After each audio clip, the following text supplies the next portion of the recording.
존경하는 국민 여러분, 그리고 이 자리에 함께해 주신 언론인 여러분, 저는 오늘 매우 무거운 마음으로 이 자리에 서게 되었습니다. 오늘 이 자리는 이재명 정부의 초대 기획예산처 장관 후보자로 지명된 이해운 전 국민의힘 서울 중구 성동구을 당협위원장의 반복적이고 조직적인 갑질과 갈라치기, 그리고 그로 인해 심각한 정신적 피해를 입은 손주하 서울시 중구 구의원을 이 자리에 어렵게 모셨습니다. 손주하 의원은 청년 정치인 이전에 13개월 된 아이를 키우는 한 아이의 엄마입니다. 그러나 지난 1년 6개월 동안 이해운 후보의 사악하고도 잔인한 갑질과 압박 속에서 정치적 고통을 넘어 인간으로서 감당하기 힘든 스트레스를 견뎌야 했습니다. 그 과정에서 손주하 의원은 극심한 정신적 압박으로 유산의 위기까지 겪어야 했습니다.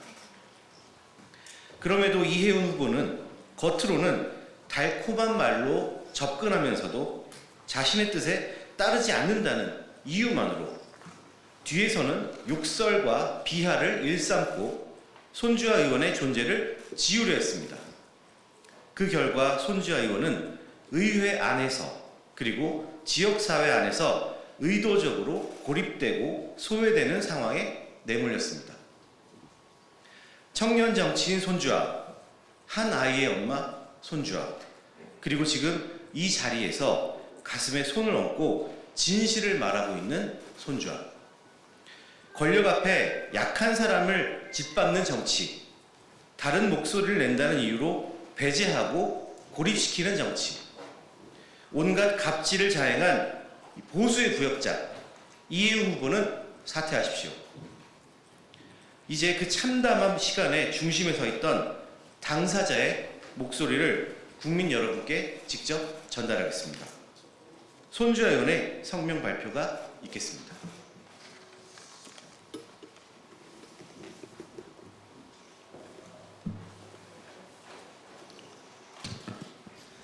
네, 안녕하십니까. 이해운 장관 후보자에게 가장 최근까지 피해를 입은 피해자 손주하입니다. 저는 오늘 당과 당원들을 기반하고 이재명 정부의 초대 기획예산처 장관으로 지명된 이해운 전 당협위원장의 민낯을 말씀드리고자 이 자리에 섰습니다. 이해운 장관 후보자는 전직 삼선 의원이자 당협위원장이라는 힘을 이용하여 지역구 당원들을 갈라치기 함과 동시에 지역구 시구 의원들에게는 갑과 을의 관계로서 본인에게 충성하도록 길들이는 등 당협위원장의 권한을 사유하에 조직을 통제의 대상으로 만들었습니다. 최근 뉴스에 나온 이해운 장관 후보자의 과거 보좌진 갑질 사건들을 보며 제가 당했던 사건들을 떠올리게 되었습니다. 우리 중구 성동구 을 지역은 이해운 전 당협위원장에게 1년 반이라는 시간 동안 철저하게 가스라이팅을 당해오다가 결국 버림받았고, 그 기간 중 저는 임신 상태에서 괴롭힘을 여러 차례 당해왔습니다. 사건은 2024년 4월 이해운 전 당협위원장 본인 총선 과정에서 해당 행위로 국민의힘에서 제명당한 기초의원을 선거 캠프에 합류시키려는 일이 있었습니다. 제명당한 이 기초의원은 민주당과 야합해 제명을 당했던 인물입니다. 저 포함 구의원 3명은 해당 과정에서 당과 후보에게 분명한 부담이 된다고 판단돼 문제를 제기하였습니다. 그런데 그 일이 있은 후부터 오히려 총선 운동 과정과 이후 당협 활동에서 배제를 시키며 당협 내 갈라치기를 시작하였습니다. 총선 이후 이해운 당협위원장은 낙선의 핑계를 해당 구의원 3명에게 탓하였고, 2025년 2월에는 사람을 매수하여 허위 사실로 윤리위원회 제소가 이루어지도록 하였습니다. 당시 저는 임신 초기였습니다. 작은 스트레스에도 매우 조심스러운 시기라 허위 사실에 대한 소명으로 끝낼 것이라 생각하여 크게 신경 쓰지 않으려고 노력했습니다. 그런데 윤리위원회에 제소된 저 포함 당사자들은 증거와 증인까지 사실관계를 충분히 소명했음에도 불구하고 2개월 당원권 정지라는 중징계가 내려졌습니다. 너무 힘들었습니다. 열심히 지역과 당을 위해 일해온 저에게 힘으로 거짓 증인까지 내세운 당협위원장의 괴롭힘을 겪으면서도 당시 저는 제 아기를 지키기 위해 더 이상 그 무엇도 하질 못했습니다. 그렇게 이해원 전 당협위원장은 당협위원장이라는 힘을 이용하여 허위 증인까지 하게 하고 우리 국민의힘 중앙당까지 기만하며 힘을 가시하는 행동을 보여주었습니다. 저는 공정한 징계라기보다 경고였고 본보기였으며 조직을 길들이기 위한 수단이었다고 생각을 합니다. 이해훈 전 당협위원장에게 기만당한 주요 당직자분들께서도 이번 일로 인해 이해훈 전 당협위원장의 실체를 아시게 되었으리라고 생각합니다. 하지만 이게 끝이 아니었습니다. 최근 기사에도 난 사안으로 성희롱 발언으로 솜방망이 징계를 당한 의원 사건이 있었습니다.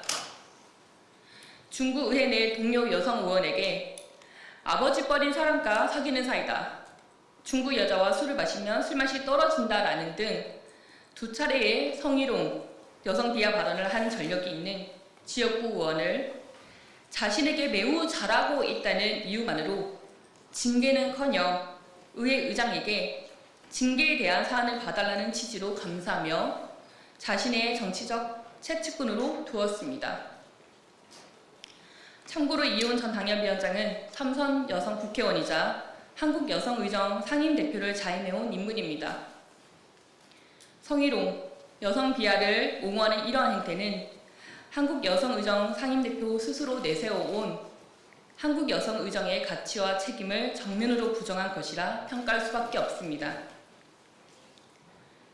이렇게 국민의 신뢰를 얻어야 하며 원칙 위에 서야 할 공직 후보자가 비판을 억압하고 복종을 강요하는 방식으로 조직을 운영해 왔다면 과연 그에게 더 큰 공적 권한을 맡겨도 되는지 우리는 묻지 않을 수가 없습니다. 이번 이재명 정부에서 이해훈 전 당협위원장에게 내린 인사는 기획예산처 장관 자리입니다. 하지만 이해훈 기획예산처 장관 후보자는 그 자리에 걸맞은 인사가 아닙니다.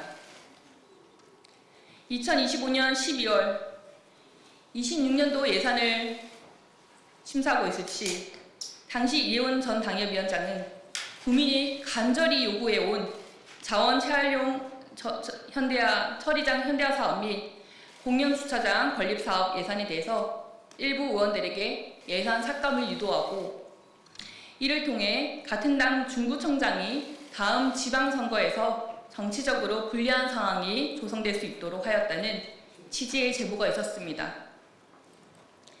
이는 중구의 발전이나 당의 승리를 위한 판단이 아니라 특정 정치인의 이해관계를 관철하기 위해 지역 정책과 예산을 수단화하려 한 행위로 볼 수밖에 없습니다. 주민의 삶과 직결된 정책 예산을 정치적 유불리 계산의 도구로 삼는 것은 지역 정치를 심각하게 왜곡하는 행태이며 결코 정당 정치의 범주 안에서 용납될 수 없는 일입니다. 이러한 행태를 자행해온 이해훈 장관 후보자가 기획예산처 장관이 된다면 개인적인 감정으로 예산을 다루게 될 것이 분명합니다. 지금까지 제가 제기한 사건들은 개인적인 감정이나 정치적 유불리를 따진 주장이 아닙니다. 이는 지역 정치 현장에서 확인된 구체적인 사례들을 통해 드러난 권한의 사유화와 정당 민주주의의 훼손, 그리고 당원과 주민의 뜻을 배제한 정치 운영에 대한 문제 제기입니다. 정당에 속해 정치를 하면서 당파성에 매몰돼 사안의 본질과 국가 공동체가 처한 위기의 실체를 놓쳤음을 오늘 솔직하게 고백한다라고 말한 이해운 장관 후보자에게 되묻고 싶습니다. 후보자님, 혹시 장관이라는 자리에 매몰돼 본인이 과거에 일으킨 행동들에 대해서 국민 앞에 부끄럽진 않은지요? 그리고 본인이 자질 부족을 놓쳤다는 것을 모르시는지요? 기획예산처 장관은 특정 개인의 권력을 유지하기 위한 자리가 아니라 국민들을 위해 원칙과 책임 위에서 공공의 가치를 실현하여야 합니다. 저는 이러한 문제들에 대해서 이해운 장관 후보자가 국민 앞에 분명하고 책임 있는 설명을 해야 한다고 생각하며 더 큰 공적 권한을 맡기기 전에 이 같은 행태들이 과연 용납될 수 있는지 모두가 엄중히 판단해야 할 때라고 생각합니다.